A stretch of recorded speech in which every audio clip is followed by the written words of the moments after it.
And we are back. We are back, bumble bitches. I don't know what we're doing today. I don't know if this is going to be an episode or if this is going to be a Friday piece. I have some things that I saw today that's going to lead into conversation. And then if we take up the allotted time, great. And if we need to add emails, it'll be an episode. That'll work for you? It sounds good, yeah. All right. For everybody that is new to the podcast, we are currently recording live through our Patreon channel. Good morning, Patreon. So today is the 5th. By the time of September, by the time that you guys get this, it'll be October. So Patreon gets the shit a whole month early at this point. And then we'll be interacting with the chat. So some of that may end up in the podcast, some of it may not. If you want to take part in all of that and you want to be a part of what we're doing, check out our Patreon channel. I'm not going to plug anything else until I do the like, share, subscribe shit later on in the episode. But I saw something today. So for all of I have to cough. You better not cough on my podcast. I was waiting for you to take a break. Stop it. You better breathe like a normal human being. Gosh. All this gasping for oxygen shit. I don't How know. dare you? I don't know how you have all that energy to just keep going and going and going. Oh, God, I wish I had that. I love it, babe. It's caffeine. So what I was going to say is I saw something. So before I get into that, because I was going to actually ask everybody that's watching, there's 50 something people currently watching us right now. If you had, you don't have to answer in the chat. I just want you to think about it. If you had an emergency right now, I don't care what it is. What is the most amount of financial resources that you have available before you have to borrow money, use a credit card, or take out a loan for that emergency? I'm going to let that sit for a second. Carrie can cut the silence because I want you guys to actually think about that for a minute. You know, if you actually pay attention to your money, you know what you have available as a resource. I saw something this morning that said the average American has less than $1,000 in savings. And I want to put that into perspective. If you are not mechanically inclined and you drive a $25,000 to $35,000 car and your water pump goes out on your vehicle, you're almost to the $1,000 mark. Right. If you need a new set of tires, depending on what you drive, you're almost to $1,000 mark. Fuel pump. Right? So like that really puts things into perspective. Now let's say. Oh, I'm going to add on like maybe an emergency visit for a child. That's exactly where I was about to go. Let's say you got an emergency dentist visit. Right. Let's say your kid breaks his tooth playing soccer. Right. Breaks his elbow, now needs to get a cast. Right. And you don't have insurance for dental. Most people don't have dental insurance unless they've got a really good job. Regular insurance, most people have to have now or they get fucking fined for it on their taxes. But right. So how does that look for the average American knowing that $1,000 is not a lot of money? It's like when you really look at the grand scheme of things, a water pump on your car with the labor cost to replace that shit, unless you got a good mechanic friend, you're going to be in that ballpark. Right. I really had a whole lot of personal thoughts in all of this because I remember being that guy that first time I ever did anything on my own car, my radiator went out. And I had already been threatened to lose my job because I didn't want to fucking work. Right. So like if I had the ability to make money that would make more than I would make going to work, I'd call out of work. So in the event that but if somebody was like, yo, I need you to make a drop. Right. I'd be like, cool. How much? Right. Do that instead of going to work. Right. And if my profit margin on that made more than me going to work, I'm not going to work. Right. The work was just a supplement if you had a bad day. Right. So I had this job where they were like, you don't come to work, you're going to lose your job. And my radiator busted. Like I had fucking coolant all over my driveway. And I didn't have the money to take it to a fucking thing to get it fixed. Right. So I had to have somebody come get me, take me to a junkyard. I had to pull the radiator myself, go buy the hoses, do all that shit and change it. And by the time my car was fixed, I was late for work and I got fired anyways. Right? So I had no idea how to do that shit. I had no money to get the car fixed. And that was that moment for me that this is not how I want to live my life. I had a car that I paid $400 for that I drove until it fucking didn't work anymore. A car before that I paid $300 for. Like I was poor as fuck. Yeah. And I didn't have any ambition to do anything more than what I was doing because I was able to get high. I was able to get drunk. And I was able to go and play video games and hang out with my fucking boys and do whatever the fuck I wanted to do because I have a job. Right. None of my friends did either. But I had no savings, no structure. There were months that I couldn't pay my fucking rent on time. I view that as poor rich. Yeah. Yeah. You're flashy, like you have the money, but you're hurting more often than not. Right. That's show me money. That's Right. tax rich. You know what I mean? Yeah. The equivalent, I want to give my own personal anecdote for that. My equivalent of that, I had 2 kids by this point, and I was buying a 1995 stick shift Subaru. I got for like $600. It had been so long since I had driven a stick shift. It took me about a week to get back into the groove of doing it. Had no AC, no cup holders, no radio. The seats had holes in them. I was sitting on a spring. I had to put a pillow on top of it.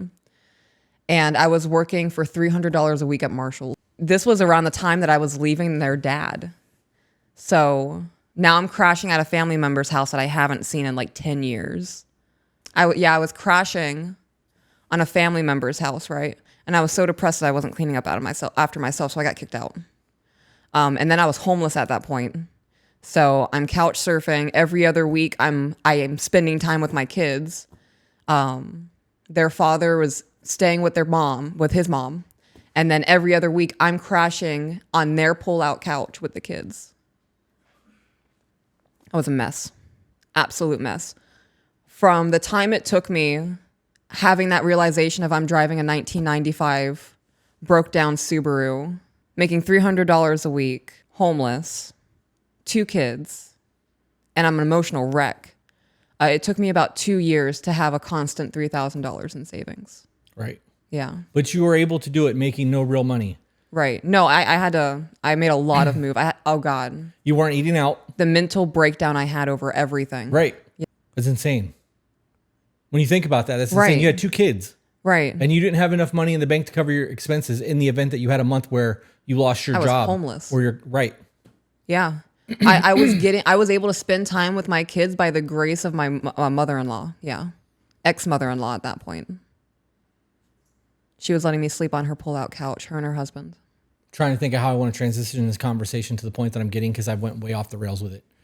I'm gonna have to edit the first half of this to make this a coherent conversation. Okay. I'm not ashamed of any of that, by the way. Right? No, me either.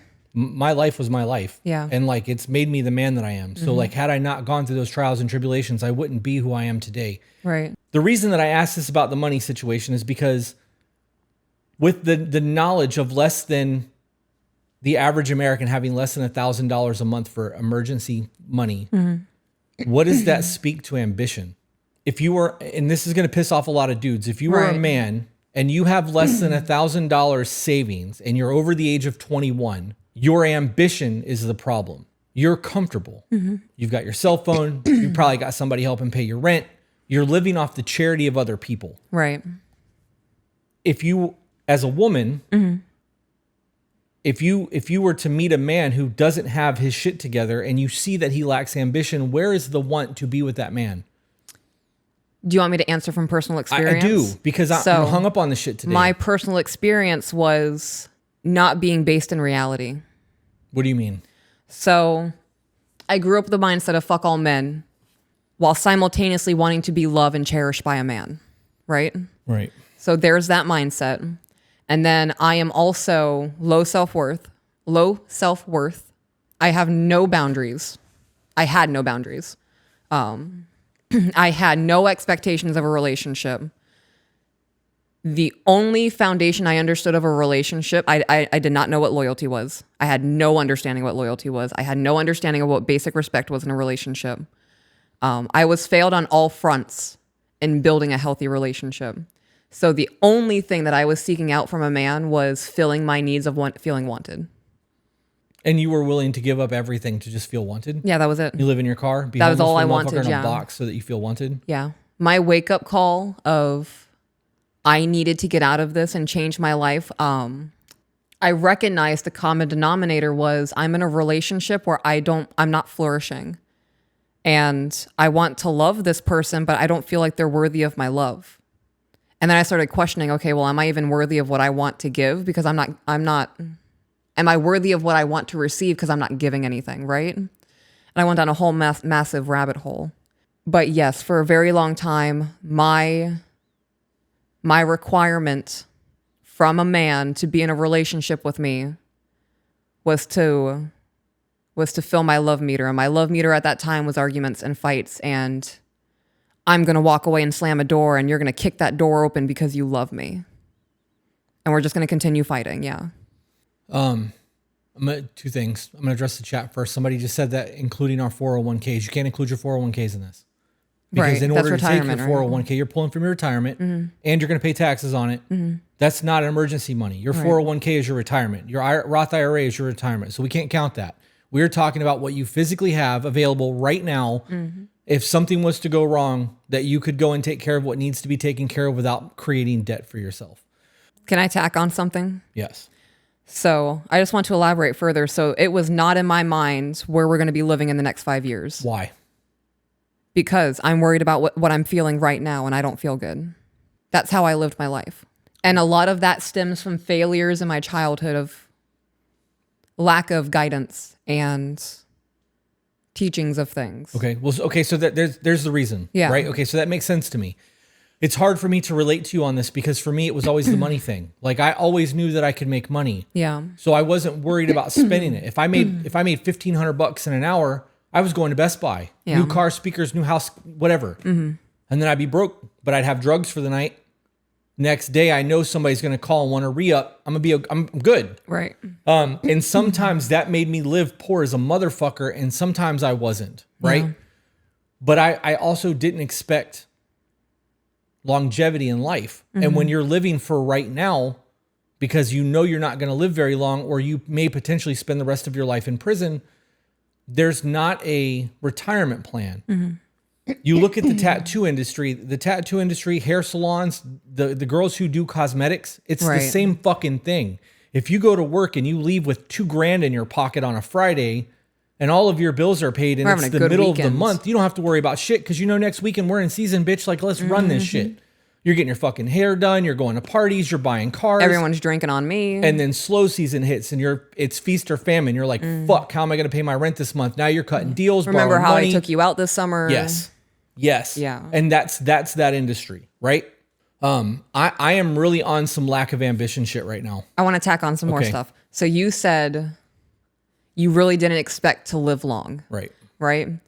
I had the same mindset, but it was more of a victim mindset because I was too much of a pussy to kill myself. I was waiting for something in life to take me out. And because I was waiting for something in life to happen to me, it was literally day by day. And day by day with me having borderline was just pure chaos because it was all based on my feelings. Does that make sense? Let me ask you this. Okay. If you would have continued the life that you were living, and I'm going to preface this also by saying that you had your shit together before we got together. Correct. So your come up had nothing to fucking do with me. Right. Yeah. So that everybody knows this is not... We wouldn't be a thing. There's been a whole lot of people who are like, she's only with him because of his money. Yeah. You were doing good. I was. When we met. Yeah. So, and like you were in a management position before I even hired you onto my company. So like, that's not a thing. Could you imagine being the age that you are right now, living the way that you were living when you were 20 years old? I can. Because that shit keeps me in check. How would you function today with inflation and all of the things that are going on, knowing that you have 2 fucking kids, car payments, and all I would be living with my mom. Miserable as fuck. at 30 At 30. because of the choices. With 2 kids, and my kids would probably be rambunctious and chaotic because I wouldn't have any boundaries with them. I would be less of a disciplinarian. I'm a disciplinarian now, and I feel bad about the shit that I do. I should be doing more with letting them know with boundaries, like, you're not going to be doing that. I'm not repeating myself. Me 5 years ago, oh my God, my kids would be running over me. They kind of run me now. I still have to reel it in. I know I do. I'm working really hard on it, but the mom guilt is so real. And the overcorrection of I don't want to abuse them. So like I said, that's a really hard line for me to see. I'm worried about me smacking their hand and that being abuse. Right. That's what I mean. I'm worried about yelling at them, and then 5 minutes after me yelling at them, because I've told them 5 times, stop doing what you're doing, you're going to get hurt, and now I'm yelling at you because you're not listening to me. I'm an abusive mom now. Like, the overcorrection that I have from not wanting to be abusive is now hindering me from being a disciplinarian. And that's something I had to massively work on too. How much of that do you think is societal pressure to gentle parent and to not be an abusive piece of shit parent? And all the shit that you see on social media that we ingest. I want to say not a lot, but that would be a lie. Right. It was a lot. I tapped our son's butt the other day. He got a good little bap. It wasn't a wind up or anything, but you're not listening to me. Get in the car. And I did it in a parking lot. I would have never done that before because I would have been so worried about someone calling CPS on me. Right. Saying that you're abusing your kids. Right. Okay. And I was so emotionally unstable. I was worried that they would see that I don't have my shit together.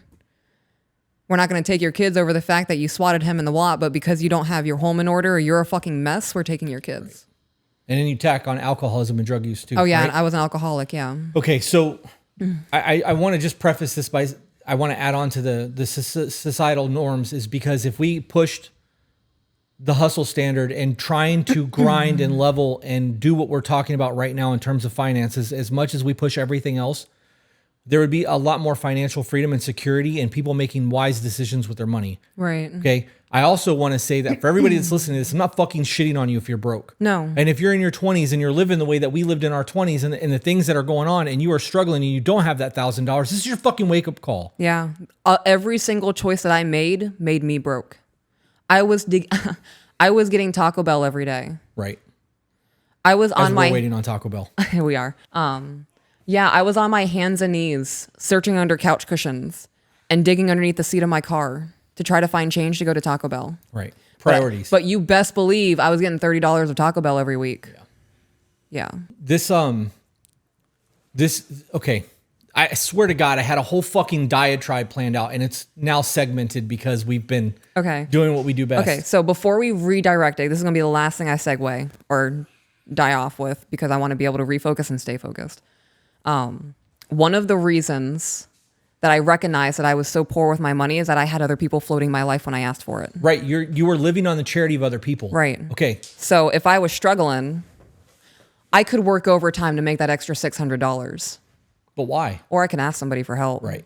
And they won't expect to pay it back because they know you're broke. Yeah. It's charity. Yeah. I was a piece of shit. And I label myself as that. If you look at that and view that as something else within you, you can do that. But my actions in my past, I view myself as a piece of shit for doing that. I took advantage of somebody. Right. Okay. So, and that's honesty, right? Yeah. That's accountability. And that's truthfulness. And that's something that a lot of people are going to have a hard time with. And your honesty and your truthfulness about how you feel about who you used to be is going to trigger other people. Yeah. And I've owned that up to that person too. I want to clarify that as well. Right. I have made amends. I've apologized for that. I've owned the impact my behavior has had on them. Okay. Oh, it stressed me out. Now, this conversation is going to lead into a conversation about the workless, which we've talked about in the past. And it's something that actually got brought up in the Discord recently saying that we should have this conversation again. Okay. As a woman that does not live like a man. Okay. That phrase is going to trigger people anyways. Fuck them. I don't care. All right. Fuck them. I don't want to date a man. I like feminine women. I like a woman who is in her feminine, who wants to fucking be a wife, who wants to be at the fucking stove baking cookies and telling their kids how fucking to homestead. I actually baked blueberry bread and banana nut muffins last night. Yeah. You're an entrepreneur now. Yeah. Right? But you don't treat me like a man. Like a man. And I've done that. I have tried to match the male energy and be super macho. And you want to kick my ass? I'll fucking square up. Let's go. Like, spit in your face. Come on. I'm good. So living the life that you're living now with the way that you want to live. Mm-hmm. TikTok this morning showed me a TikTok of the Whatever podcast. Okay. Okay. Whatever. The dude asked every woman on the panel, would you rather be a successful CEO or have a successful, happy, thriving family life? And every one of those feminists said marriage. Yet you want to go to work and be a fucking CEO and be the boss and live that life when you don't have to. Right. It's to prove a point. Okay. For me, it was to prove a point. So all of these men who don't want to work and are workless and want to play video games and want to go hunting and want to go fishing and want to spend all of their time in the woods doing whatever the fuck makes them happy, you don't want to do those things. You don't want to go to work and spend 80 hours a week grinding when you could be in the woods doing the things that make you happy. No, I don't want to. So knowing that it's okay to admit that, and men are admitting it left and right, that's why we try to define what success is. Why is it not okay for a woman to be like, yo, I'm going to be happy in the kitchen. I'm going to be happy at home serving my man instead of fucking serving an S-corp. Yeah. Or a major corporation, right? those narratives are fucking skewed. And that falls back into what I was talking about with the political thing or the social landscape of the way things are. So with the life that you're living, and I needed to get that out, with the life that you live now, you are satisfied in your feminine, doing the thing that you're doing and being a CEO, entrepreneur. Is there any scenario that you can think of right now that would make you want to be with a man who lacks ambition? No. You wouldn't be okay with a guy who just wants to sit around and not work and not fucking have $1,000 savings and just fucking coast by because it's easier and be like, hey, mom, I know I'm 40 years old, but my light bill's about to get shut off. Can I borrow some money? I know it's got to come out of your retirement. Can I borrow your car? And that sucks for you. Right. But like me. So just to drive my point home, if say you passed away, right? And I'm kidnapped. Super extreme situation, right? Let's make this hardcore. And they're like, you have to marry this person who you just described, or we're going to unalive you. Bro, I lived my good life. Thanks for taking me out of my misery. You mean that? Yeah. Why? Because I would rather, I'm satisfied with my life now. If I had to continue living my life and live miserably with my borderline and somebody who doesn't care about anything, I would rather take death. My life is satiated. I'm fulfilled. Full disclosure, I'm extremely worked up, guys. I can sweating tell right now. I'm like, Yeah. I'm actually I'm getting emotional. I'm starting to get angry over all of this. Okay. When you have to have two sides of relationships, right? Right. From a man's perspective, my job is to make sure that you have everything that you fucking need and you're safe. Yeah. And I'm willing to kill myself to make that happen. If you're not willing to be the woman that I need or a teammate in any way, shape, or form, and you bring nothing to the table, why would I want to do that? Right. And if you are not willing to do the things that a man like I need to have a partner, you will never land a man who's willing to be ambitious and do the things. Right. With that being said, if a man that is a workless, that has a little bit of ambition, that just wants to live life and do the things that he wants to do, meets a woman that makes him feel like I need to be that motherfucker, you will see a completely different person within 6 months. 180. Yeah. 6 months is all it'll take. It'll take a little bit of pep talks Yep. and a little bit of him seeing that she's proud of him and that he's got a little bit of fucking confidence in himself. Now that confidence is contagious. Kids see a new version of dad that they've never seen before. The people that are around are no longer hanging out because, oh, boy's got ambition. He's now fixing cars and flipping them. Or he's going back to school and his social circle went from 50 people and parties every weekend to 3 people that he can fucking count on when he needs them because that woman has changed his life. The most important decision that you will ever make in your life is who you choose to marry. Yes, it is.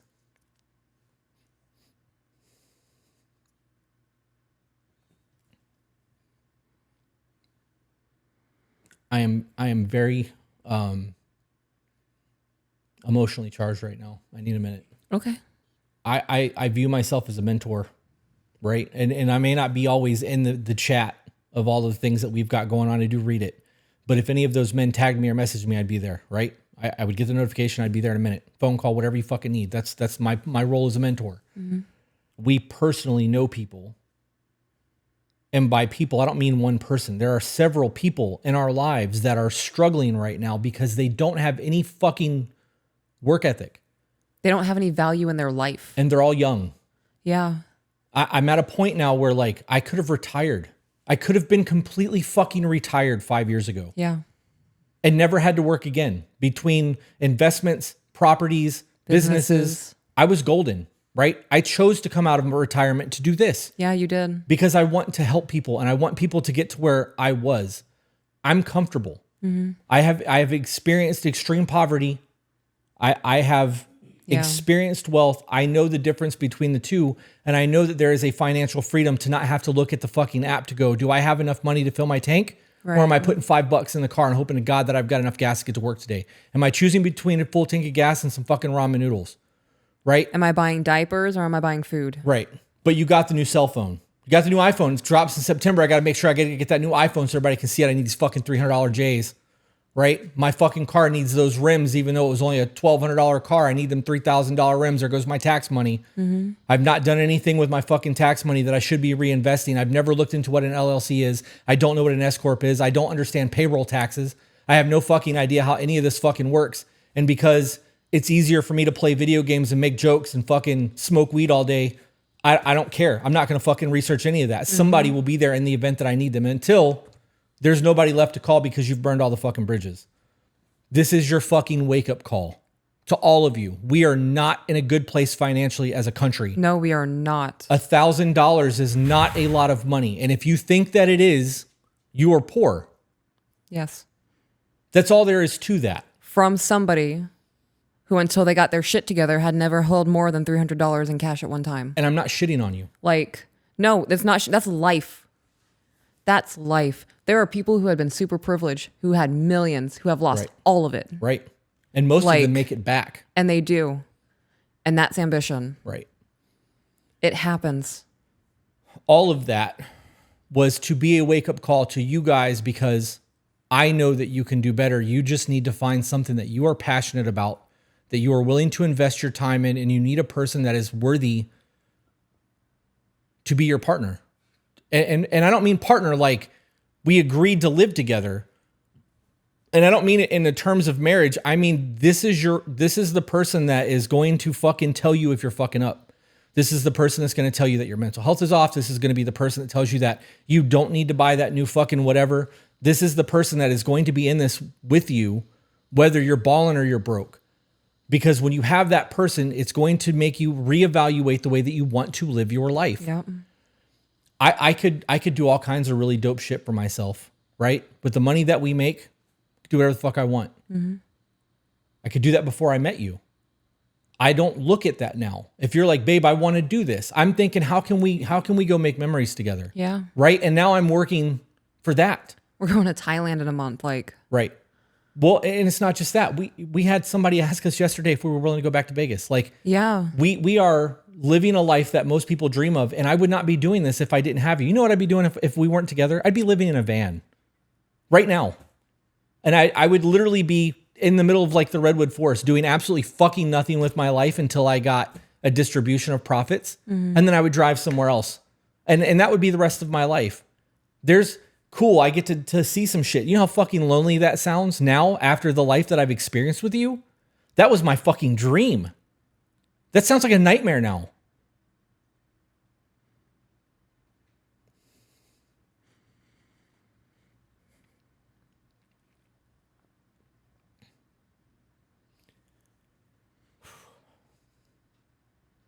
I don't know what is going on with me today.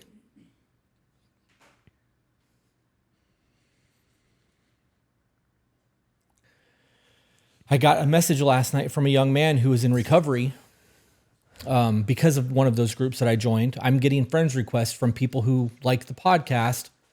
And one of them is a young man. He's got to be 25 years old or younger, who's in recovery. He's, a few years sober, and he's trying to rebuild his life, and he's trying to build a community of men in his area for overcoming addiction. Honorable thing, yeah, right? like that's dope as fuck. You've done the hard thing now. Are you qualified to do those things? No, but you can find somebody that is where you were, and you can mentor that motherfucker and maybe change a life. And that's super fucking gangster. And continue seeking out information. Right. So I engaged with this dude because he messaged me privately on Facebook after I accepted his friend request. I had no idea who he was. I only accepted it because he's friends with somebody that I'm friends with. Mm-hmm. And he messaged me. And this can be left in, but I'm not going to give out hours and hours and hours of my time trying to solve somebody's life problems for free. Right. I have way too much shit going on to spend that kind of time, which is where the community of men comes in. And he's telling me about all these groups that he's involved in, all the money that he's spending to try to get the mentorship that he's asking me for. I just want to have a conversation with you. Why do you want to have a conversation with me? If you're spending all this money with all these other groups, are you not getting the mentorship that you're looking for? Right. Are you paying for a community? Because that's fine, but be aware of what you're paying for. If you're paying for that community of men, good. You're aware of what you're paying for. You know what you're buying. If you're buying into those communities because you want to meet Brad Lee or you want to talk to fucking Gary Vee and you think this is going to be the answer to all your fucking problems, it's not. You are paying for the possibility to have a conversation with somebody that doesn't give a fuck about you, right? There's a difference between paying for mentorship and paying for a community. And that difference looks financially very different, right? So in talking with this young man last night, like it lit a fire under me to really start looking at how we can start changing people's lives, because the podcast is doing that. It's great. Right. But we're at a position I where want to do more. I want to do men and women's retreats. I want to actually mentor people and have conversations in person and have like actual problem solving happening, not just emails and hypotheticals. Right. And then obviously after all of that and me praying about it last night, the TikToks fucking this morning with the stupid shit with the money and the marriage things and the relationships, and me putting it all together and connecting dots and knowing that if I was that bum that I was in my 20s, I would never, ever, ever be on your radar. No. You would see that and see that I'm fucking... I wouldn't even take a second glance. Yeah. Right. And I would have missed out on this life because I didn't get my fucking ducks in a row. And I've improved my life exponentially because you're in it, because I want to provide for you. I get, marriage is you get my last name and my word. Mm-hmm. I can't give you anything more than that. And that has to have weight behind it. And if it doesn't have weight behind it through my actions, then what am I giving you? Right. I love you. I love you too. I'm going to interact with the chat for a minute. Okay. Was that too much, guys? Did I need to just start over? Do we need to not do this? I think all of that's great. Why? What are you second guessing? Is it because you're emotional? I am very. Babe, everything's good right now. I think that was really good conversation. Do you want to get a hug off camera? I can come sit in your lap. I'm angry. Humanity's a lot. Humanity is a fucking lot. Bethany said, since I know you're the money manager of your life, would you ever hold an open to women money management type of thing? I know that you do that for the men's group, but I don't qualify. I actually don't. Nobody's asked me about money in the men's group. We have minor conversations. You know what we do in the men's group? We have monthly. She does more than I do, guys.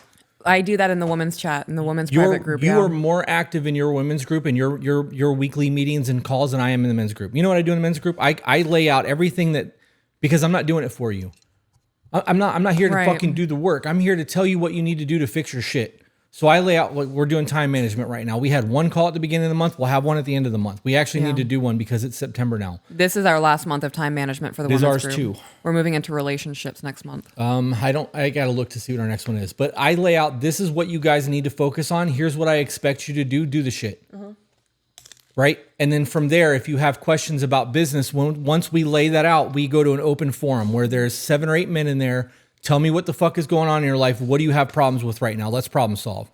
Because there's more than one business owner there. Mm-hmm. Dakota and Steve are fucking great assets in that group. We have a whole lot of people with different life experiences that have done different things, and you're paying for the community and the opportunity to have mentorship to actually talk to somebody. Yep. If you're like, I have $10,000 saved, or I'm going to cash out my 401k and this is the money I'm going to have left and I want to open a business, this is what I want to do, how do I do it? You have other entrepreneurs who are there who can have a discussion with you on how to do it. Right.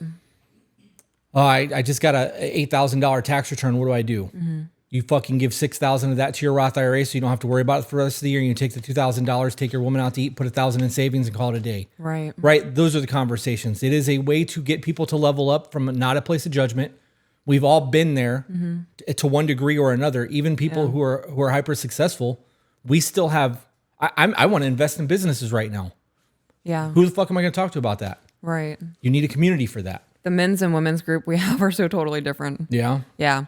The way that I view mine is like, I view myself as like the mother, right? And then there's like the aunties, like Janae and Jenna in there. And then like I don't know. It's just, I view that there's a lot more nurturing because I'm a woman, of course, but I do view myself as a mother in the women's group, being the leader of it. Yeah. I don't look at it as a family thing. I look at it as a brotherhood. I guess maybe it is a family thing, but I want to see those guys succeed. Every one of those, every time I see, I just got my LLC, I just got my insurance. I feel like I'm winning through them because I'm assisting them in doing that. It fulfills my soul. Every win. Right. Every time one of the women say that the pointer you gave me helped the communication with my husband, win. Every time a woman says, I just did something for my business, win. Like Zach said, we have corporate workers too. The group is very diverse. You're right. You're absolutely right. Yeah, this month. before you do that. So with the women's group, we do talk about business and money management. The book that we are currently reading is actually based in business. Yeah. Yeah, 4,000 We're weeks. reading Buy Back Your Time now. Oh, okay. Oh, we started good, Buy Back Your Time. Good. That book changed my life. Yeah. You know, all the free time we have now is because of that book. Yeah. Because we're doing vacations this month. That's what we're supposed to be doing in September. Figure out where all your time management went, because Q3 was all fucking time management. Now that we know where we can buy back our time, how are we going to reinvest that time with our family and fulfill our lives? Had this conversation with Mike and Katie last night. Yeah. Mike is at a position where he's trying to get to that point because old boy's about to get married. You were talking to Mike. Yeah. Okay. I thought you guys had like a three-way call, and I was like, what? No. I feel like if I said Mike, you'd be like, Mike who? No, I know Mike and Katie. Okay, well, that's why I said Mike and Katie. But I could have been talking about Mike Allen. I could have been talking about... You usually say Mike Allen. Yeah, do I? Mm-hmm. I try to be very concise with what I'm saying so I don't have to repeat myself. Right, or misconstrued, whatever, Right. whatever, yeah. I appreciate that. I mean, if that's a mental thing for you to do, keep doing it. But with us planning vacations, Steve hopped in there this morning. I was like, all right, gentlemen, where you at with what you're doing? And I was like, I'm fucking doing it. And he's like, well, yeah, you're going to Thailand and Costa Rica. I'm like, that's nothing, bro. Like we're going on dates again. Like we have days where we don't have to do shit. I have restructured our entire life that like I got weekends off. And though we're playing D&D, that's a choice. We can not play D&D. It's not work. It's recorded, one of them, but we're playing twice a week now and going to movies, and we're about to go on another vacation. Like we got birthday month. Yeah. We're really doing shit right now because of the time management. We were able to restructure things. That's the point of the group. I would have never done that. Right. And I would have read that book and I'd have chalked up some shit, but I wouldn't have broke it down to the extent that I did if I wasn't trying to mentor people. And that's where that want to improve me to improve others. That's the marriage. That's what we have. All of this, you wanting to do your bath line and I'm tinctures so excited and about the all bath of the line. shit that you're doing is a passion thing for you, but it is to improve our life. And we've had those discussions. We don't need the money. It would be nice to have it. If we could double our income right now, we would both say, let's do that. Yes. Because the longevity of it means that we get to have financial freedom and truly enjoy. I want fruits us of to our have labor. the best life that we can have. And I want to set that example for the children so they have something to work towards. Right. Like, no, we're not going to stop because we met a goal this year, and we're going to set a new goal. Yeah, a lot of people in here saying that they highly recommend the women's group. Yeah, I got Jenna. Jenna just said, Peach convinced my procrastinating ass to walk every morning. Because of that, my husband said, I've noticed you've been lighter this week. It's beautiful to see you like this. Oh, that's awesome. I love that. The women in the women's group are fantastic. There is so much knowledge, so much life perspective, different lives lived. It's a wealth of information. I'm learning things from women in that group. That's the point. It's not just women coming to me and learning things. This group is helping me a lot. I love our little groups. I love that we created the communities that we needed. Jay said you're a mentor to many, bro. You're genuine with your intent. And like you just said, you take others' wins as your own. From the podcast, the men's group, you really just want people to be better. Jay, I truly value you as a person. And some of the best days that I get are when you and I get in text message conversations, because they're never about anything other than just life shit that like we're proud of. I fucking thrive in that. Those are my favorite text conversations. Right. Yeah.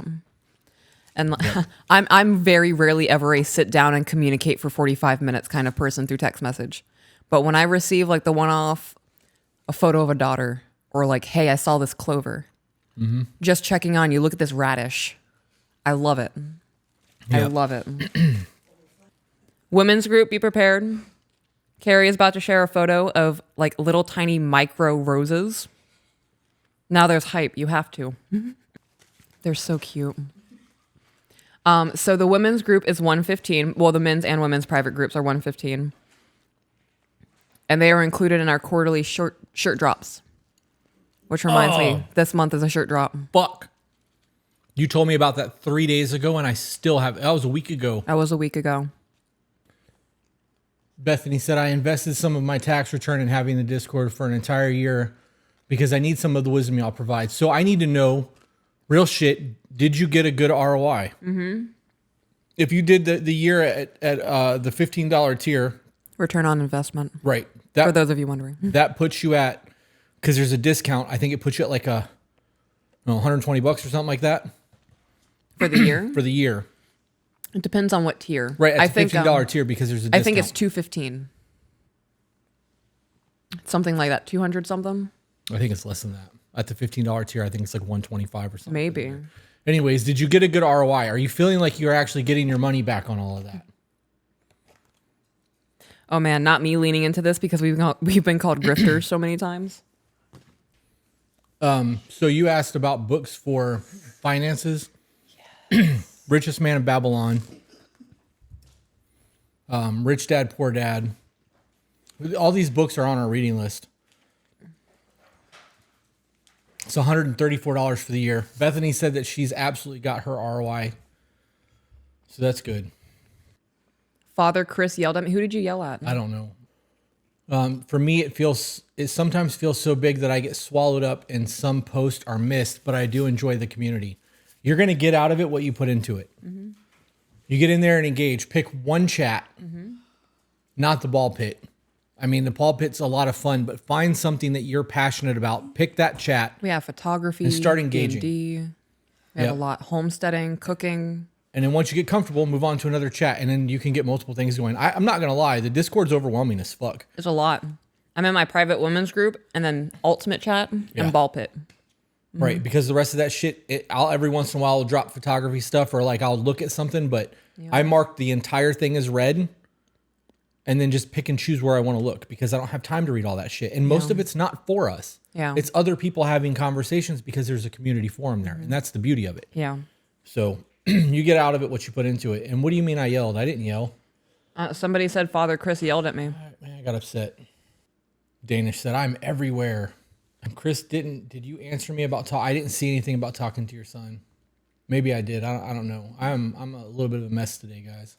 Been in the community help and public men's group. I pop into the public men's group every once in a while because I want to be present for people that don't want to spend the extra money for the men's group. But I feel like if I go in there and really engage, that I'm taking away from the people who are paying to be able to engage with me on a smaller scale. And I think that's unfair. Mm-hmm. So I try not to do that.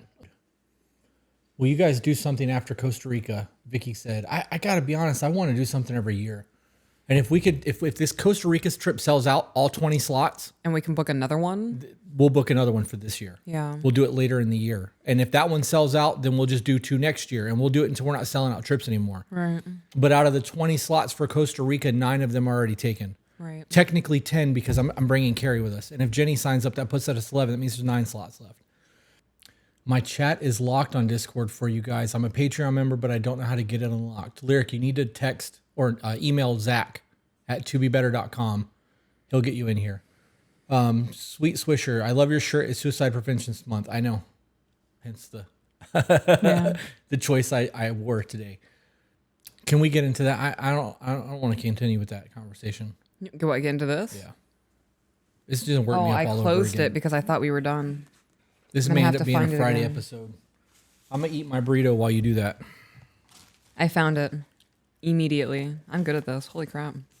All right, so this says, the workless person is the most puzzling of all the people we encounter. He easily relates to others. We're going to move the gender specific. They easily relate to others, and at first you may easily relate to them. But if you get close or you marry them, you will find you will become increasingly frustrated. There may be women among the workless, but they are less visible because it is still more accepted in our society for women not to work and to be supported. Unlike a sociopath who quickly shows their true colors, the workless person goes about what they do slowly. You may get deeply involved before you realize who you're involved with. Also, they don't prey on you directly. You are hurt more by what they don't do versus what they do. But in the end, because you are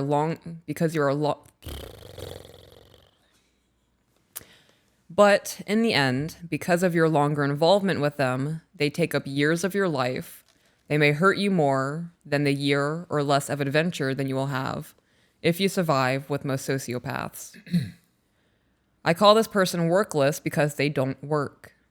Although they don't usually drink or use drugs excessively, they, like an alcoholic, need an enabler, whether that be wives, husbands, family members, and friends, to survive. And like an alcoholic, they usually find them. The workless person seems able to work and may hold a job for a while, especially when they are young, but never far more than a few years. Mostly they get fired, but sometimes they quit. By the time they are in their 40s, it is unlikely that they will ever work again. Okay. Can we just stop there for a minute? I'm going to read this last sentence. All right. Sorry, I thought you were done. The person depends on others to take care of them. This is exactly the problem that I'm fucking having right now. This is the problem I'm having. I in the gym this morning. Granted, I'm not working out, guys. I'm Yeah, you're too hurt for that. I'm in my growth phase in the belly right now. The only thing that's getting big there is my tummy. I just can't. I can barely fucking walk. So, but I still sat in the gym this morning with Sean, and we had conversations about people that are in his life that he has loaned money to because their marriage fell apart. They weren't doing what they were required of them as a husband. Mm-hmm. Lost his woman and child. Had to borrow money to get into a place and is now missing work. Dude is under 40 years old. Yeah. If this is the trajectory, this explains why there are so many grown-ass adults who are not in the workforce. That Also are explains why there's so many homeless men. living. Well, that speaks to mental illness. Yeah. A lot of people. Wouldn't that are you say homeless, that this is mental illness? No, I don't. I don't think this is mental illness. I think this comes down to a lack of discipline, a lack of work ethic, and having other people take care of you. Okay, so I need to process that for a second. Because that doesn't make sense to me. I don't understand how somebody without a mental illness can live that way. You ever been really hungry? Yeah. Like truly hungry? Like a week without food hungry? Not out of a fast, but like not being able to eat because you can't find So food? but for my anxiety, I've gone like 3 or 4 days without eating. Okay. If you were in a position where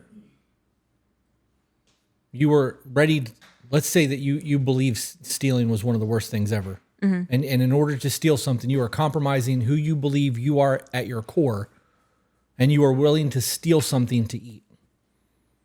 Because nobody's willing to give you anything anymore. Right. You've exhausted all of your resources begging. People aren't giving you money as a panhandler. You have to steal or eat out of a garbage can. Being that level of hungry changes the way that you view the world. Mm-hmm. I know that if I want to eat, I got to fucking work. I can't rely on the church to give me money. Mm-hmm. I can't rely on the goodwill of others anymore because I've exhausted those resources. Right. What are you going to do when that goodwill runs out? What am I going to, if I want to eat, if my kids' bellies are fucking growling and they're crying every night and I'm telling them to drink water before going to bed just to hope that they get some fucking sleep, that's not a mental illness. That's a wake-up call. I don't believe being workless is a mental illness. I believe that the charity of others make people be like that. Mm-hmm. I truly believe that. When nobody is willing to help the person that always fucking ends up on their feet and they find out how fucking hard it is to climb out of that hole, they have a decision to make. You can either quit being a piece of shit and fucking step up for your life and live your life or suffer. Right. Because they're not suffering right now. You know, poverty in America is not poverty in other countries. Oh, God, no, it's not. No, it is not. If you've got a cell phone, you're not living in poverty. Right. If you've got food, you're not living in poverty. You got clean water, you're not living in poverty. Yeah, television. Right? You're struggling, sure. Yeah. But that's a choice. You're choosing to struggle because you would rather do all of these other things than grind. Mm-hmm. Because working sucks. Why would I want to work my fucking life away making other people rich? Because that's the argument right now. I'm not going to answer my email after 5 o'clock. Bitch, I'm not getting paid for that. Oh, really? So you're going to lose that client that could make the company more money, that would show that you're attentive to your client's needs, which could eventually get you a promotion. Right. But because the internet says you shouldn't answer an email after 5 o'clock because you're not on a clock, I ain't doing that. There's times I'm in the women's group at 10:30 at night. 3 a.m. Like, that's wild to me. It comes down to a mindset. Right. And now, am I saying that you can't protect your freedom and your time and your family time? That shit's precious. Absolutely protect that shit. But if you know that you're going to be awake an hour after everyone else goes to bed, just run through your emails real quick. Right. Reply to text message. If a client has your phone number. Would you rather be watching a cartoon right now? Is that what the problem is? Right. What are you really doing right now? Right. I don't know. We have, as in the tattoo industry, one of the biggest complaints that we have as an owner is that artists do not utilize social media the way that they are supposed to utilize social media. Marketing on social media is now influenced by AI and bots. Mm-hmm. I could spend $100,000 a year on Facebook and will not get the reach that I get by having personal interactions with people one-on-one in Messenger for free. $100,000 or an hour of my time every day on social media. It's the difference. Because of the way that Meta does what Meta's doing. And this is, you can Google this. It's all fucking, Right. It's been proven. I no longer spend any money on marketing anything on social media other than Google AdWords. I will talk to people. We are the product. Right. We're not talking to people in private DMs, though. I think that needs to be clarified. If it's as a tattoo artist, oh yes, I am. If I thought you were about speaking right now on what we're doing in the podcast. well, no, I'm talking about in business. Right. Okay. If I was trying to grow this more and we needed a bigger audience on Patreon, I would absolutely start responding. Obviously, we were not doing that because we set a standard. But if that was the goal as a podcaster, if you're a Twitch streamer, let's do that, right? So that we're not talking about us, because you and I have a very set standard for what we're doing. I'm Right. talking about business people. If you want to be a Twitch streamer and you want a video game and you want to do YouTube and you want to do all that shit and you're not willing to spend time in the comments interacting with people and checking other people's profiles. Well, that's different from private DMs. It's not though. It is. Private DMs? For us, it's different. Right. If you and I were not together and I had a podcast and people were messaging me, men or women, I'd answer every one of those fucking DMs, every one of them. I would 200 messages a day. I would respond, even if it's just a hands up prayer. This shows the difference between our gender. It definitely does, because Right. I don't view that as safe. Well, I don't think that's safe at all to do. I don't fear people like you do. Yeah. And I'm not looking, I'm not trying to fuck my paycheck. There's a Right. difference there. Now, there are people out there who will absolutely utilize that and destroy their fucking lives. Yeah. But that personal connection is how you build brand reputation. Mm-hmm. And you're not selling a product, you're selling yourself. You can be a mediocre tattoo artist and make a lot of fucking money if you've got a good personality. Yeah. Or you can be a phenomenal tattoo artist with horrible human skills and be broke as a motherfucker. Right. And that comes down to the marketing aspect that I was just talking about. Yeah. I guess we're just going to agree to disagree on that, because I think that all of that can be done without private DMs. It can't. I disagree. Okay. So Well, I don't want people to feel like they have to be pressured to answer private DMs if they want their business to grow. That's why I'm saying all of this. you do though. Through your business, Right. you do. Right, but if someone's getting inappropriate in your DMs, you are not pressured to respond to that. You can have your boundaries. If you don't, Why is this about inappropriate shit? I'm talking about making money. I'm because talking people about business. because people are inappropriate, inherently inappropriate. Okay, well, if We somebody have our podcast, and I'm still getting DMs on TikTok and Instagram about dudes wanting to fuck me. Like, right. Well, that's because that's not a business meeting. Right. Has nothing to do with business. Right, but people take advantage of that. How does that tie into business at all? As a body piercer, if somebody Right. messaged you and was like, "I want to get lip piercings done privately Right. on your Instagram," would you respond Right. to that, Right. or would you not respond to that? I would respond to that. Okay. Right, but I'm saying that you don't have to, like, if you're trying to have a business of painting, right? You're trying to sell your paintings. And you interact with everybody on social media and you're answering all of the questions on social media, you don't have to have private DMs to answer questions about paintings. But those are private DMs. If somebody's messaging you, that is a private DM. If you're making a Facebook post or an Instagram post and you're responding to comments, that's not a private DM. Okay, so let's say somebody wanted to buy one of your photo prints, Right. and they DM'd you about it. Would you respond, or would you leave them read? I would respond to that. That's my point. Right. There's a difference between going, "Hey, girl, I want to lick your butthole," Right. versus "I would like to buy one of your photo prints. How do I go about doing that?" Right. That is still a DM. You have to engage with people if you would like to sell your Right. product. I'm not negating that. I don't think it's necessary for every single business to respond to DMs. Responding to public comments, all that kind of things. I think there are a lot of people out there who want to start businesses, but they are very traumatized people.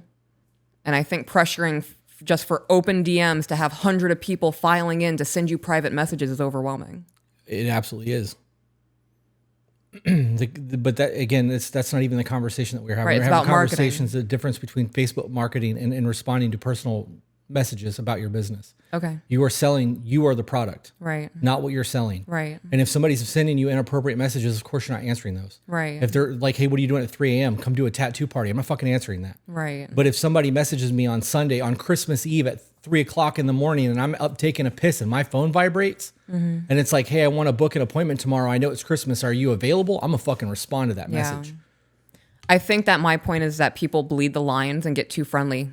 They're trying to seek friendships in those DMs versus actual business conduction. Right. You and I are having two very different conversations of what a DM looks like. because you Right, are, I'm you're making doing it that on very purpose. personal, and I'm I'm not doing that on purpose. right, but I'm not engaging in that. Right, but I think that needs to be important in this conversation because even though you don't do that, people don't realize that even if somebody is reaching out to you through your business and they're trying to be overly friendly and insert themselves into your life, you have the right to say, I'm not having this conversation with you. You don't have to engage in those kinds of DMs. Why do you feel the need to say that though? Because it's common sense, but not everybody knows that. There are people pleasers. There are people who don't understand boundaries. If you're trying to make money and you are Right. trying to sell your product or your business and people are trying to engage you for the product, they are trying to make a transaction. It is very Right. different than trying to be your buddy. Right. And you can be civil. Right. Customer service is a huge thing. Right. Hospitality is fucking huge for me. Right. But I'm not going to go above and beyond and try to be friends with people. I have Right. my time matters to me, but it takes me 3 seconds to respond to an email telling people, "Hey, I love that idea. Swing by tomorrow. I'm available." Right. Versus, "Sorry to hear that your girlfriend kicked you in the balls." Like that's Yeah. not relevant to me. I don't understand that. Is that really something that needs to be discussed? Yes. One of the reasons that I shut off my TikTok DMs is because people would message me and I'd hit them back with an advice response. And then I received 6 or 8 messages after that. Hey, what are you doing today? What do you got going on? Why are you? I want to be your friend. But okay, so that's the difference then. You Right. giving advice is different than saying, "Hey, join our Patreon, join our Discord." This was before interact all of there, that. right? But so that's what I'm saying though. Right.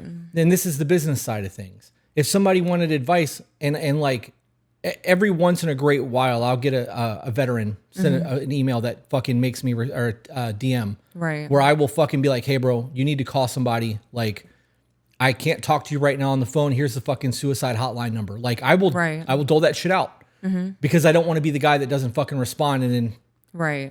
right, there's a difference in that. But where we are now, Right.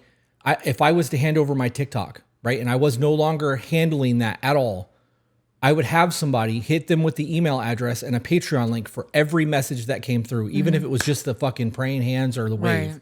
because it's going to It funnels. right. It's lead generation. Right. I'm not disagreeing with that. Okay. My point is that people need to understand that you need to have boundaries within your own business because people will push those boundaries, especially if they're attracted to you. You need to have boundaries in life. Right. And if you don't have them in life, you're not going to have them in business. Right. That speaks on a mental frailty Yeah. or a need to be loved, Yeah. ego, right? There's a whole lot that can go into that. Mm-hmm. So maybe that's the difference between people who are successful and people who aren't. Yeah. I think business is also just different for women. I'm viewed as a sexual object all the time. Not by other women, but That's not true on either one of those statements. You are viewed as a sexual object Right. by women. I see that on your Instagram and TikTok comments not all the constantly. time by women then. Well, you're right. But it's not all the time. There are Right. people who I guess I'm speaking more in public instances when I'm going out in public. It's more men who gawk at me versus women that do that. gawk at you. Does that make you feel unsafe when men look at you? If it's prolonged and they start like making it a point to follow me through a store to get a Okay, glance that's at me, that's yeah. different. No, that's different. Looking at you is Right. different than following you through the store. Well, not follow me. So if I go down an aisle, right, and someone's walking past that aisle and then they time to see me again on the next aisle, That's not what I'm asking. 'Cause I view now that as gawking. You're now adding shit. I view that as gawking, babe. I'm not adding shit. I'm defining that for Okay, me for you. That's not what I'm asking you. Okay. If you were in an aisle with somebody and some dude looks up and makes eye contact with you for just a second, you're covered in tattoos and piercings, Right. and then looks away and goes about their life, does that make you uncomfortable or make No. you feel like a sexual object? No. So them following you is what makes you feel like a sexual object No, or it's inappropriate gawking, prolonged whatever. eye contact when I can tell a man staring at my ass or staring at my chest or they're looking at me and they're smirking. Okay, well, eye contact is not staring at your ass or your tits. No, I can tell when someone's staring at my ass, babe. You just said eye contact, prolonged eye contact. Not prolonged. I'm trying to understand. So I'm trying to understand why you're uncomfortable, because if somebody's inappropriate looking at me, Yeah, I'm not, prolonged eye contact will make me uncomfortable if someone's trying to force that eye contact. I've had men try to force eye contact with me in public. Why are you looking at me like that? I'm processing everything that you just said because I'm Okay. trying to understand, because I don't understand that at all.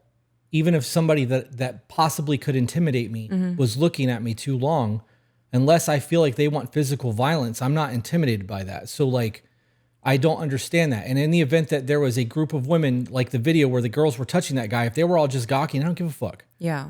I know what I look like. I Right. did this to myself, and I have accepted that. It's different than, I don't know. I guess because I don't have a fear like you have a fear of things, I don't understand that. And that's fine. It's not a bad thing. I've just never lived that experience. And that's honesty. Right. So I need to know what that looks like for you. If somebody just looks in your direction and you feel uncomfortable, that you have a lot of fucking trauma you need to work out. If people are following you through a store, that's a legitimate concern. And that's what I'm trying to understand. If somebody makes eye contact with you, I know what you look like. You're an attractive Right. woman and you're covered in tattoos and piercings. Right. The amount of old women that want to fucking touch me because of the way that I look is astronomical. I don't feel violated because of it. It's kind of fun to me because they're old as shit and I look like a fucking circus freak. I know that.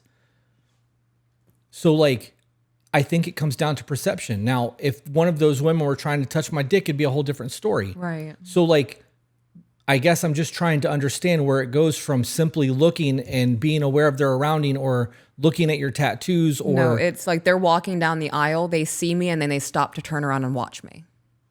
Or I'm walking down an aisle and we make brief eye contact and then I'm looking at something and I can still feel them staring at me, hoping that I look at them again. Okay, well, maybe that's somebody just trying to engage you in conversation or trying to shoot their shot. It doesn't mean that they're a predator. No, I can feel the vibe of things. I can tell when a dude's trying to be a nice guy and just have a conversation. I can tell when a dude's like thinking like, oh, I could fuck her.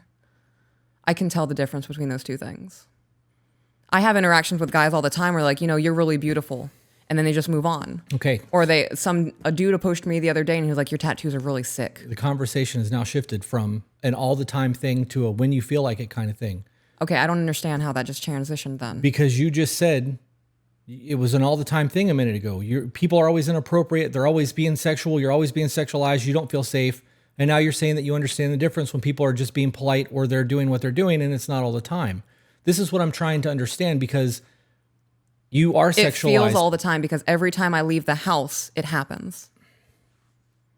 One person is inappropriate with me when I leave this house, whether it be gawking at me, stopping in an aisle to stare at me, saying something shitty under their breath that's super sexual. Like, one dude is creepy with me when I leave the house every time, especially if I stop at a gas station. That's why I carry my gun. Again, I'm not challenging you. I'm trying to understand. Okay. Because I don't live in that fear. Right. So it's not real to me. I got to be honest, even if dudes were running their fucking mouth to me, I'm not afraid. Yeah. I've died before. Like the worst that you're going to do to me has already fucking happened. I'm still fucking here. I'm not afraid like that. So the concerns are very different for us. Right. You're also like 100 pounds heavier than me and have muscle. Well, I also have a very strong tendency towards violence. So like we're just not the same in that aspect. I'm trying to understand. That's all. Okay. But on the DM aspect of things, because the conversation has shifted way the fuck from where we were at. Right. On a business marketing aspect, none of that still applies to what I was talking about with the DMs because I'm not engaging in that. That's not going to make me money. Right, you're not engaging in that, but other people might feel pressured to. Why? Because they want their business to thrive. That's not going to make you business. Right, but they don't. That's why I'm trying to have the conversation so they can understand that. You're not going to do that. People with high self-esteem are not going to tolerate that. People who are trying to make money is not going to tolerate that. People trying to make money are going to think that's the way you make money. Whores do that. Men and women. Prostitution. Immature you are mindset. selling your time or your body for money. Right. Well, I believe also immature mindsets do that. People who want to have a business but have nobody to guide them know that social media presence is a big deal and might feel that pressure to respond to every single DM, even if it's an inappropriate one or the conversation makes them uncomfortable because they want their business to thrive. That's not going to make a business thrive. Exactly. Is this one of those moments where my common sense is not common to most people and I'm just not getting it? I think so. Okay. So time is money to me. Right. Right. And if I have to respond to 200, if I have 200 DMs, if I open the TikTok DMs right now and started responding and I only responded to the people that I thought was going to somehow enhance our business, and out of those 200 comments or messages, 30 of them were worth my response, right? Call that. The other 170 comments are nonsense. I love your podcast. You might get a emoji from me. Right. That's the extent that I would do in that scenario. And if they started messaging me at that point, I'm not responding to any of it. I'm not trying to be your friend. I'm trying to promote my business. If somebody sent a message in at that point, out of those 30s were like, let's say that 30, what are you laughing at? Something Danish said. It's going to be off topic. If the the 30 messages that let's say I respond to those 30 and it takes me 45 minutes to do so. And it took me 3 hours and 45 minutes to go through all 200. That 3 hours is wasted time that I'm not making money on. There's no return on my investment. And I am literally wasting time that I could be recording, editing, talking to other people on other platforms, emailing other content creators, doing something that's going to benefit my business. This comes down to understanding ROI. So are you saying that if little man tried to open a business right now, he's in a childlike mindset. Right. So many people are failed by their parents nowadays that I believe most adults are living in a childlike mindset. So you have, I guess I'm saying you have to dumb this down for people a little bit. I don't understand. I just don't get it. Like, time is money to me. And right. like I can't get my time back. I can make more money. I'm not wasting, and you can't fuck your paycheck. Right. And that's something that I've lived by. But so people like, don't understand that either. I don't get it. I guess I just don't understand. Yeah. This is an important conversation. My brain doesn't work like this. Right. And this is why I'm successful. Because of all of that other stupid shit. Like, I'm not entertaining that. You know how many clients used to try to get me to go to car shows and to fucking clubs and bars and go see their band and all of that shit? Yeah. I would never go to any of it. When they're like, I got a car show coming up, you want to go? I'd be like, no, but you can come drop a flyer off at the shop.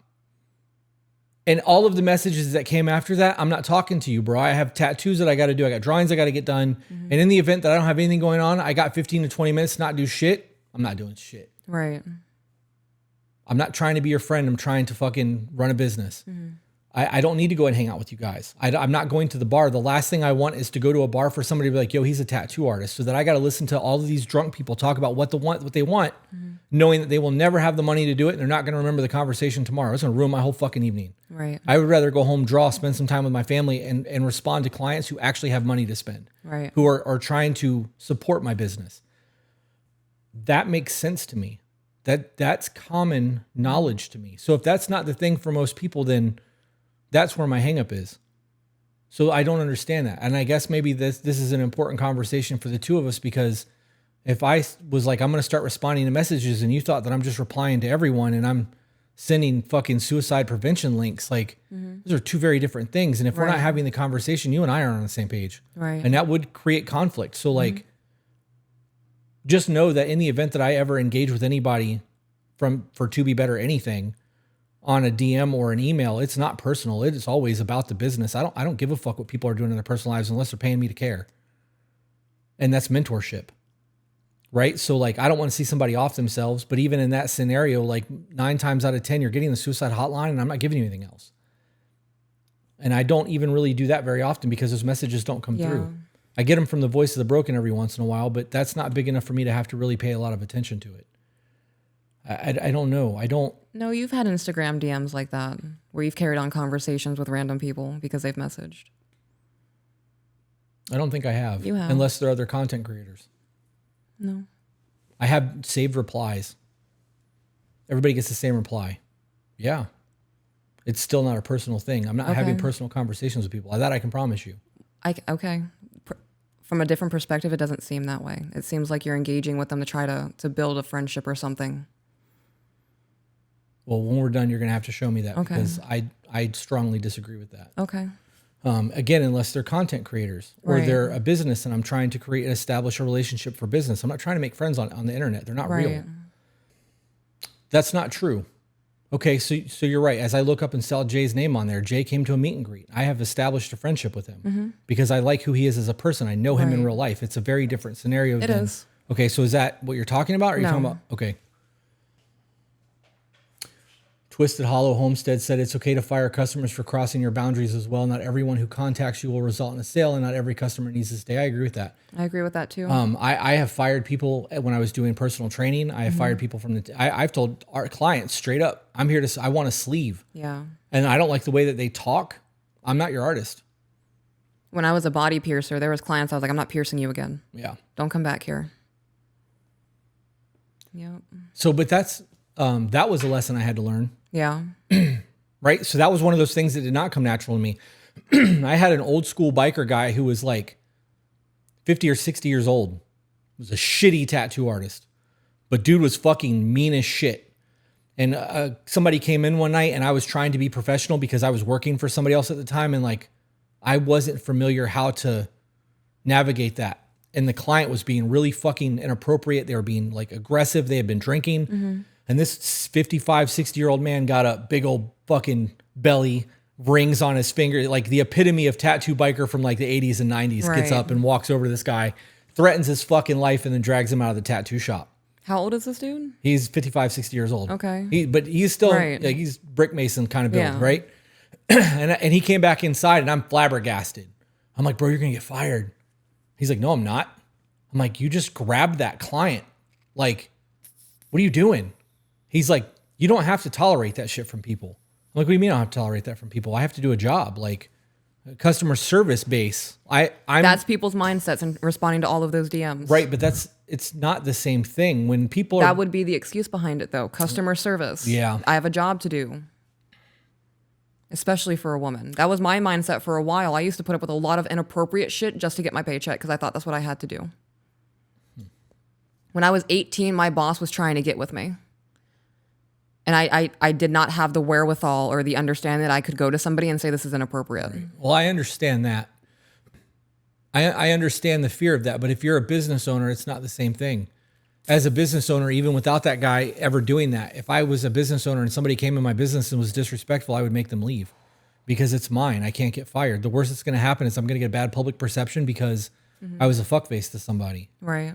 I don't care about that. Guys, what do you think about this? Is this something that needs to be, what am I doing? You have a lot going on today. I am fucking struggling. Yeah. And like I sat down and I wasn't angry.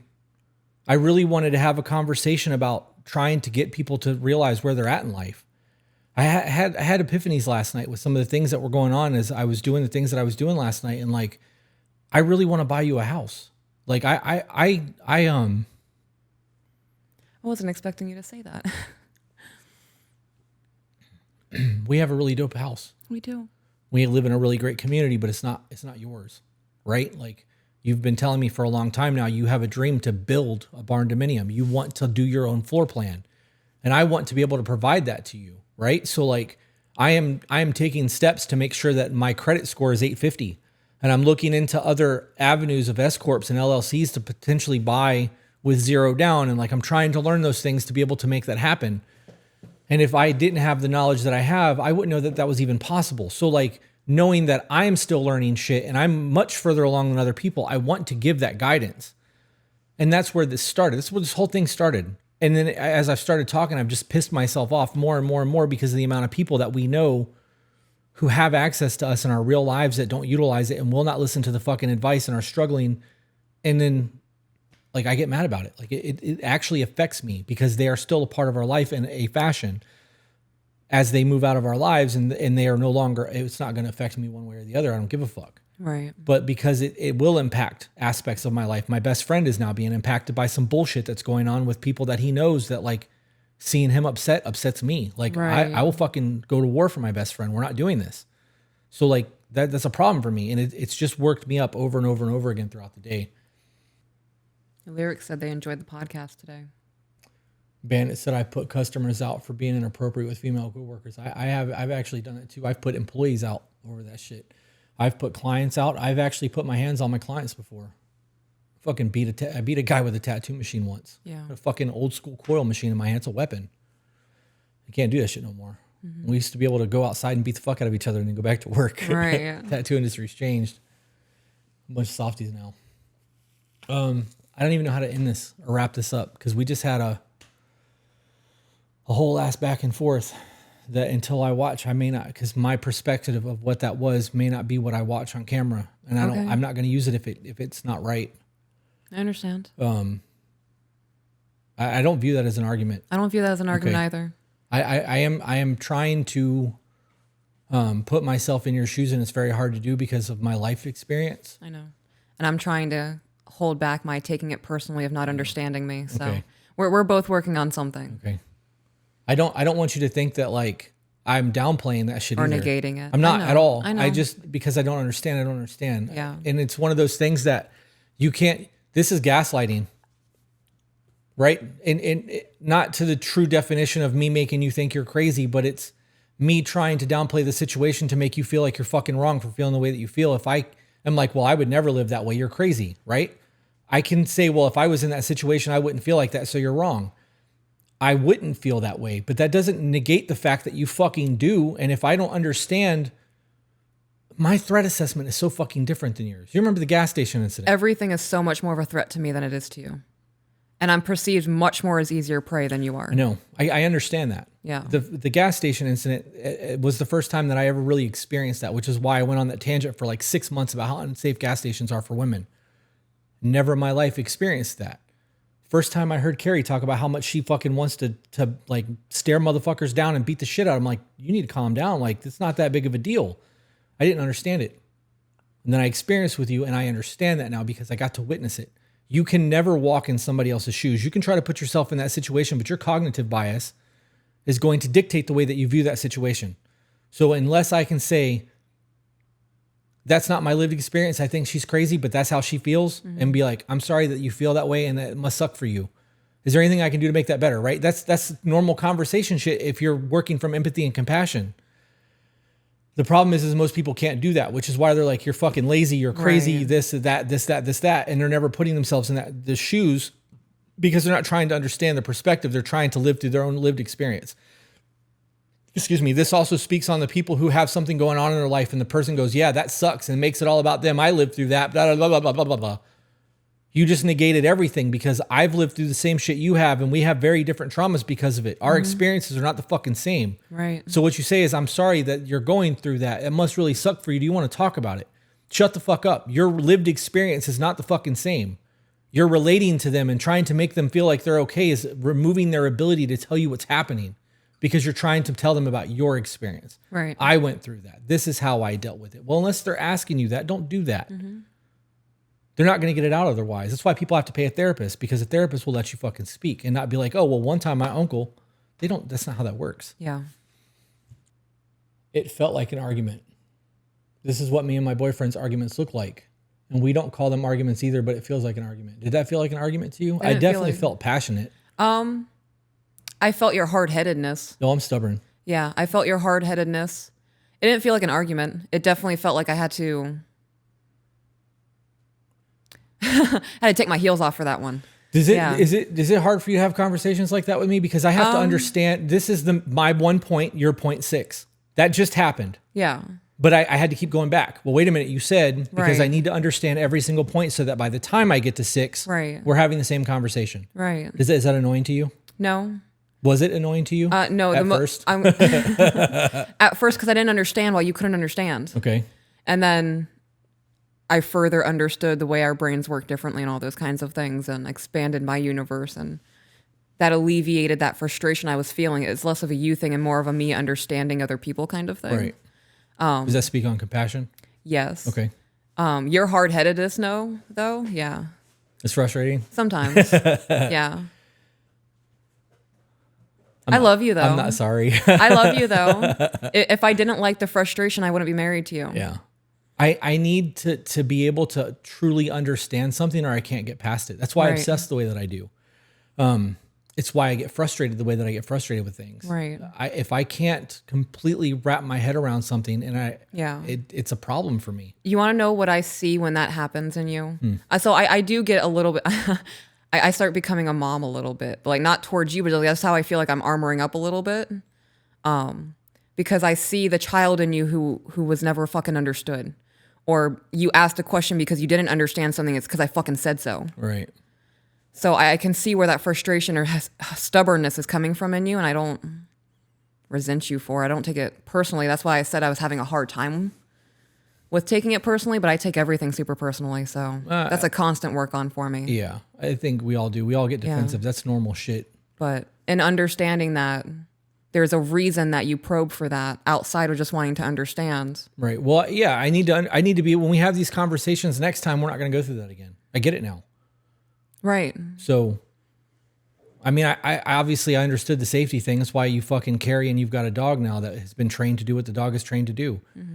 If I didn't understand that, I would have fought you tooth and nail over what we spent on that dog. That's insane. Right. So I did understand to a degree, but like, I don't know. This is a conversation that should be had on all these other podcasts where you've got men and women fucking butting heads and screaming and yelling and calling each other names and actually being unproductive in their conversation. Yeah. Because they're not willing to actually listen to what's being said from a point of understanding. Do you want to know another thing that frustrates me? Of course. Is that I can't find a way to verbalize things to help you understand better without saying it 4 different times. Well, Like- that's a me problem though. That's not a you problem. No, I would also think that it's a me problem because I have to find the way to say what I'm feeling or what I experience. And if you haven't gone through what I experienced, how the fuck am I going to explain this to you? Right. Well, that's my inability to comprehend. So Right. that is a me problem. Your ability to articulate what you've been through is your cognitive bias. Right.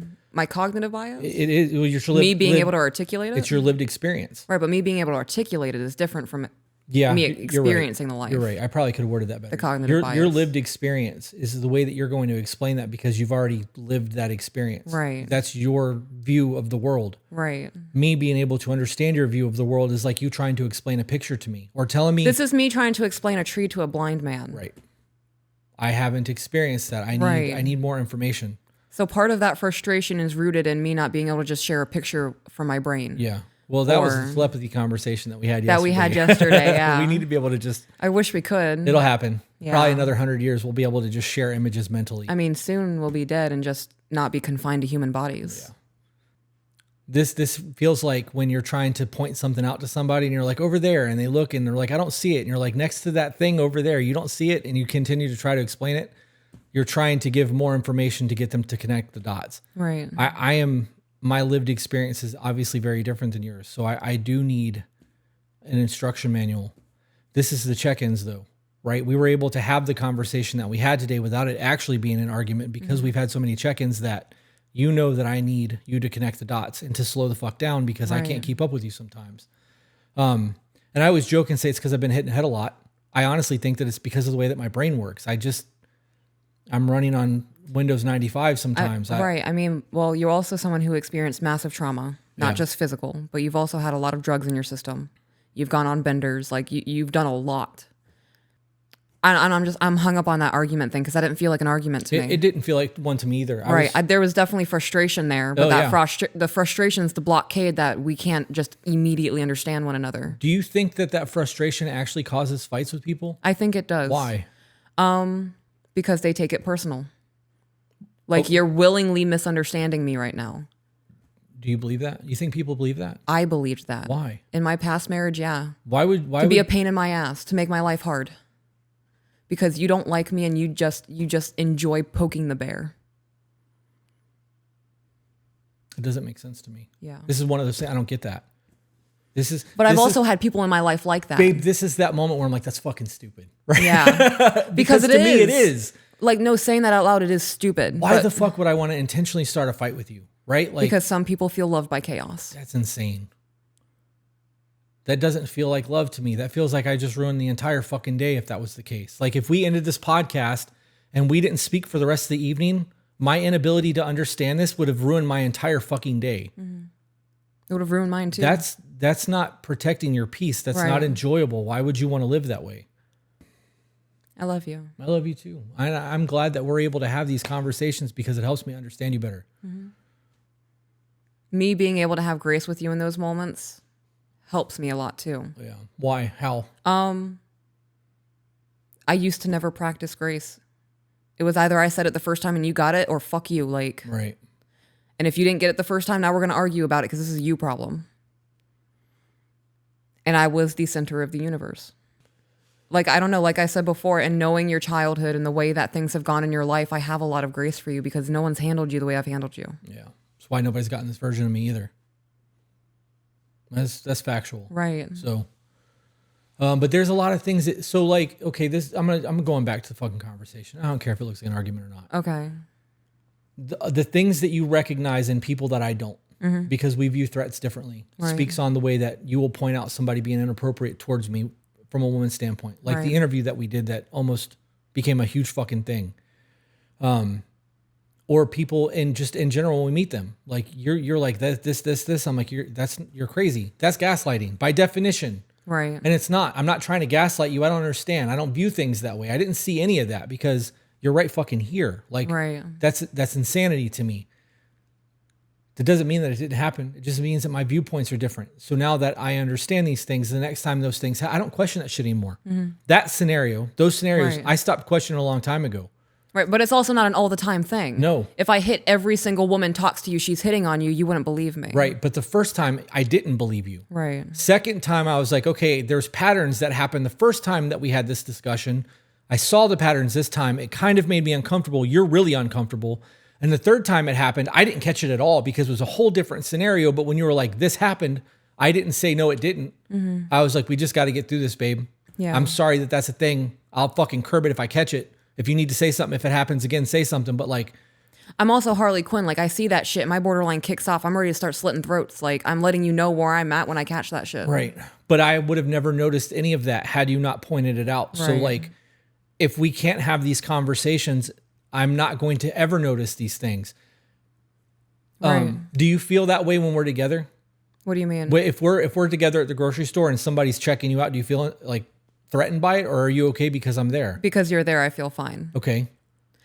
When I leave a store, I'm checking to make sure no one's following me. I check my car before I get into it. Like, I do that too. No, like I will look into my car. do Like that. I know that I've locked it, but I'm gonna check it just to make sure Yeah. someone's not in my back seat. Like I do that too. But it's from different lived experiences. I'm not worried about somebody kidnapping. I'm Yeah. Right. So, you see me at the gas station, the way that it's very weird.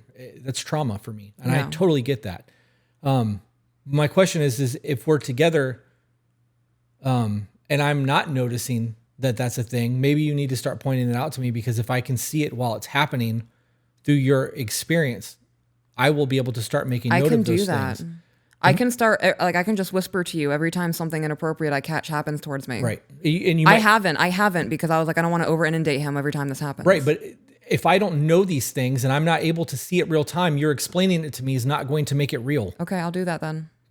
Hey, she was inappropriate with you because this is what happened. This is a sign that a girl is flirting with you that I never knew before. I know that now. I can't just magically know shit, Right. right? So like I need to see it and experience it to go, okay, this is what I'm looking for now. Oh, you mean in regards to women being flirty with you? No, I mean in on the event that everything? people are being inappropriate or you feel unsafe in the moment or something that would normally make you feel unsafe. Okay, I can do that. I need to know those things because my threat assessment is very different. Do you than really yours. want to experience that with me? Yeah, We need to go grocery shopping together, but you need to walk away from me. I can't do that. Like I'm not going to leave you alone in a grocery store if you're pointing out that people No, are being inappropriate. but like I need to be inside of you, but don't walk next to me. Like if you want to truly experience the shit that I go through, we need to do that. Let's not go that hard because I will go to jail. So Okay. let's keep it simple and just if you notice it while we're together, point it out to me so that I'm aware of it, Okay. and then I can start looking for it. This made me think of something else that's kind of man code. If you and I are together and we're walking and a man approached you and started talking to you, would you speak back to him or would you look to me to engage? I would look to you. Why? I have no reason to talk to this random man. Absolutely no reason. Was that something that was taught to you or is that something that's just ingrained? Like, where does that come from? Because that's the right answer. So why though? Because you are the leader of our household. Say you're not paying attention. This man approaches me, says something, and grabs me by the wrist. I'm not doing that. Or then he starts trying to sell me something, some snake oil shit. And now all of a sudden, hey babe, do you have $5,000? I'm not. And those are all things that I've been sucked into. I'm not doing that. I make emotional decisions. I don't talk to people I shouldn't be talking to. And I sure as hell don't talk to strange men. There's no reason you should be talking to me. Okay. Absolutely no reason. This is going to get me a lot of hate on the internet. I'm going to say it with my chest. Okay.